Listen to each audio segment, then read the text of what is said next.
Good afternoon. We're Team 6, and we'll be discussing the Walt Disney Company's corporate strategy circa 1984. After successfully preventing hostile takeovers by key shareholders in 1984, Disney brought in Michael Eisner and Frank Wells to lead the company. Eisner moved quickly to reshape the upper management at Disney while simplifying the business structure down to three principal operating divisions: studios, attractions, and consumer products. Eisner and Wells set the studio division as the company's priority, believing that film and television businesses could be leveraged to expand and cross-sell the brand through the creation of new Disney classics. With this new direction, Disney saw tremendous growth. By 1993, Disney's three-division approach had quintupled revenues and allowed them to gain the largest share of the box office market. It is clear that the decision to thwart hostile takeovers and appoint Eisner as CEO was pivotal to the success of Disney. Now, Matt will talk about what we believe were the primary drivers of their success. The growth was primarily driven by TV and film growth, attractions, and retail. There was a strong emphasis on cross-selling and organic growth between the segments. Disney was constantly striving for expansion in the studio segment.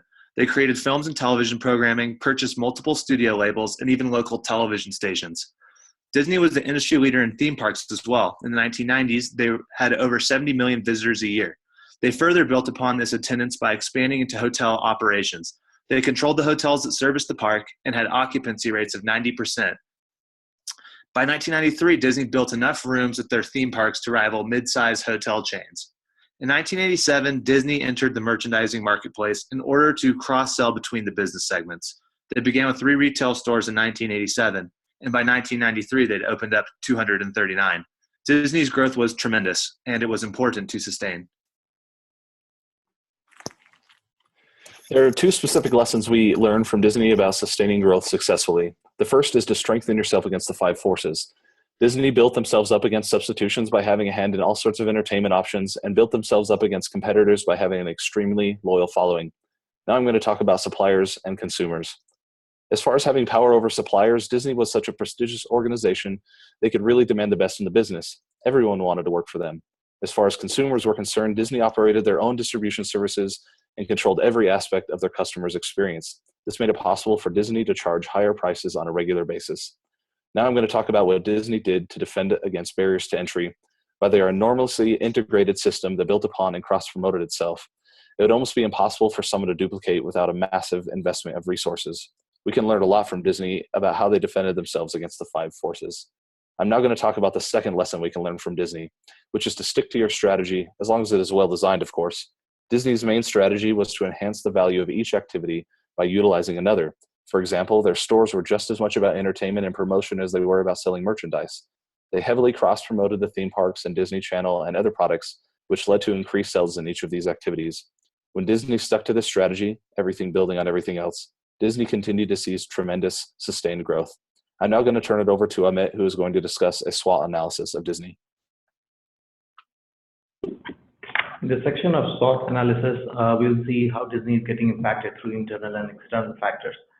In section of strength, it's the most popular brand in the category of amusement. It's highly diversified. Diversity at workplace is world famous.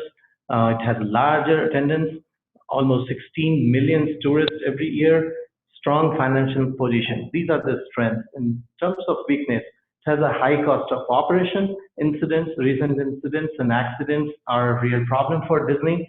Diverse product portfolio makes centralized management difficult.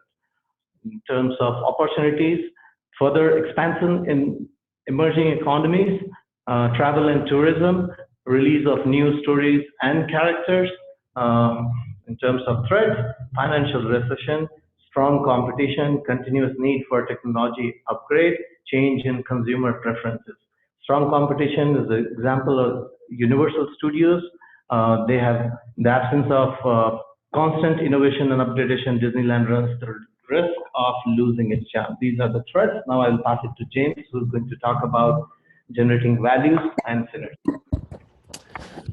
The synergy created across Disney's different businesses has been a long reason why they were able to maximize customer value.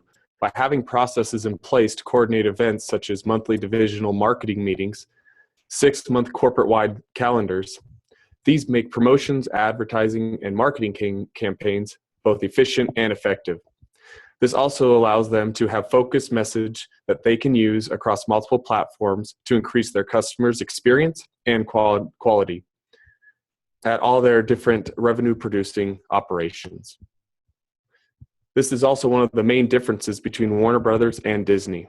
While each has the same platform to promote and cross-promote, Disney is much more integrated and focused on their larger company goal and not just how the specific divisions are doing independently. Warner Brothers has been doing the feature films a lot longer than Disney has, but within a few years, Disney has already taken a large section of the market share in that industry. Disney's hype train is second to none. Now, Andrew is going to talk about Disney's outlook for the future.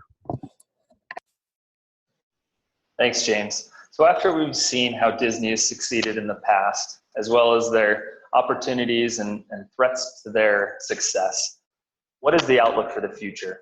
Well, we don't believe that they can exactly attain or continue to attain their 20% growth. We think that Disney should think a little more conservatively along the lines of 10 to 15% for a couple of reasons.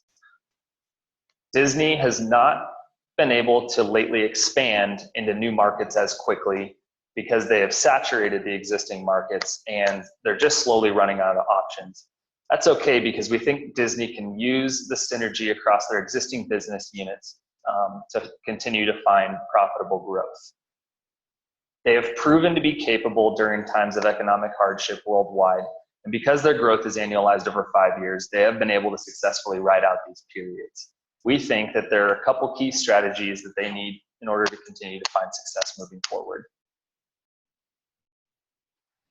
A few recommendations that our firm would like to leave you with is, first, while they can't probably expand into new markets as quickly as they have been, there are a couple opportunities to focus on. One is the cruise market and to focus on the adventure and luxury cruises. They're also a big player in the social gaming business, as well as the netbook and the NetPal for the small children. In addition, Disney is positioned to release a record 40 films in 1994, which is going to give them a great advantage over their competitors. Releasing many films is going to help them stay adaptable to future trends, and they're also going to see reciprocation benefits in their other industries, such as merchandising, licensing, and parks. Thank you for offering our team the time to consult on your strategy, and we hope that you're going to continue to find success in the future.